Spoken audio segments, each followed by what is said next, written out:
भाइ पाल्नेर आउँछौ खुलेर आउँछौ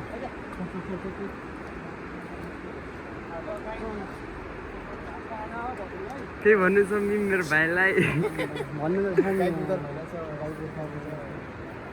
या गाइस हामीले चाहिँ दुई दिन लगाएर गाईलाई चाहिँ हामीले चाहिँ एकदम राम्रो ठाउँमा चाहिँ ल्याइसक्यौँ।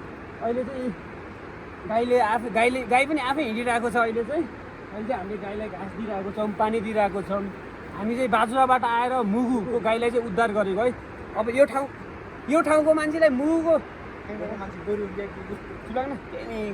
मुगुको मान्छेहरूलाई केही मतलबै छैन कि अब उनीहरूको ठाउँमा के भइरहेछ होइन। भेडाहरू हुन्, भेडा गाई, भेडा मुगुका मान्छेहरू होइन। गाईलाई मारिरहेको छन्, फालिरहेको छन्। यो मुगुको के भन्छ नि प्रशासन कार्यालय तिनीहरू कहाँ छन् के? यो मुगुको सरकार कहाँ छ? हेर्नु पर्यो। कस्तो जनावरहरूलाई त्यत्तिकै अकालमा मार्नु भएन। जनावरको जीवन बचाऊ। पिस। अरू त्यही हो ल, बाई बाई।